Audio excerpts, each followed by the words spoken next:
আজকে আমাদের এদিকে প্রচুর বৃষ্টি হচ্ছে, তাই ভাবলাম এই বৃষ্টিতে কিছু একটা খেতে মন চাইছিল। কি খাবো, তাই ভাবলাম একটু পানিপুরি বানিয়ে নেই।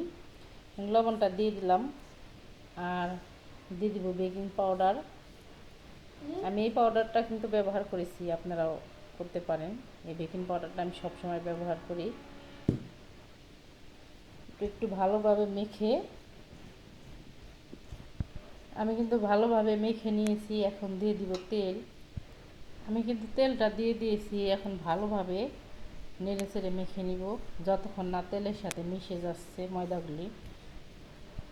আমার তেলটা মাখানো হয়ে গেছে।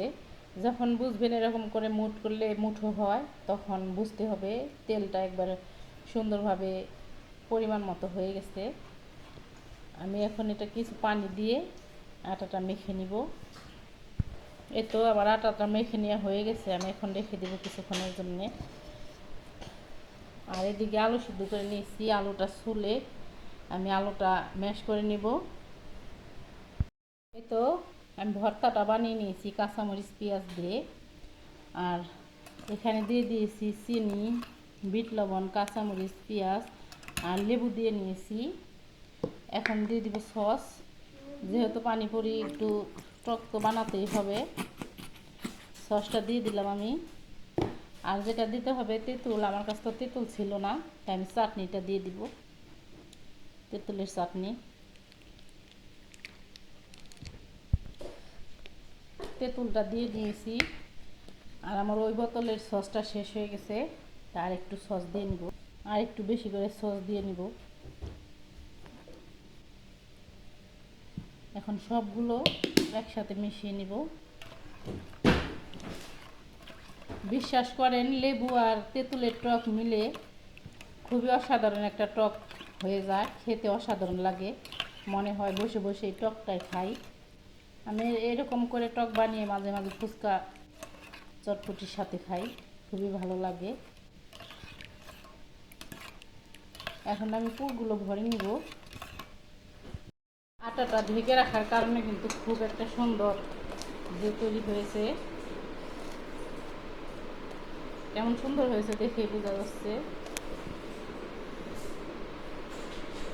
এরকম করে সমান ভাগে ইটা বানিয়ে নিলাম। এখন এটার ভিতরে আমি ভরে দিব আলুর ভর্তাটা।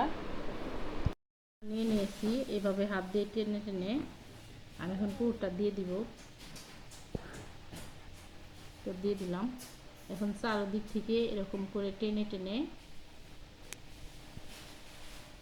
এরকম করে একটু টেনে এরকম করলেই পুরোটা রেডি। আমি আরেকটা বানিয়ে দেখিয়ে দিচ্ছি। তো হাতে এরকম করে চেপে চেপে টেনে টেনে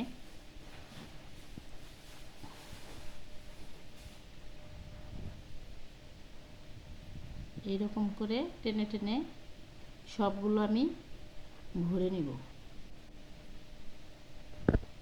দেখতেই পারতেছেন আমি কিভাবে সবগুলো বানিয়ে ভেজে নিব।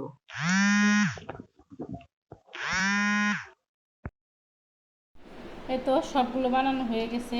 দেখতেই পারতেছেন আমার সবগুলো এক সাইজেরই হয়েছে। এখন আমি এগুলো ভেজে নিব। তেলটা গরম হয়ে গেছে, আমি এর মধ্যে দিয়ে দিব।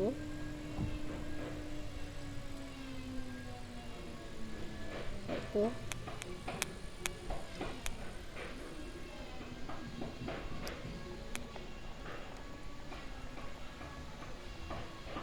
সবগুলো দিয়ে দিয়েছি, এখন ভাজার হওয়ার অপেক্ষা।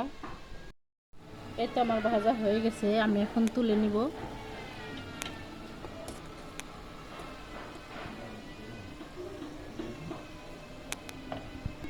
এই তো খুবই সুন্দর হয়েছে।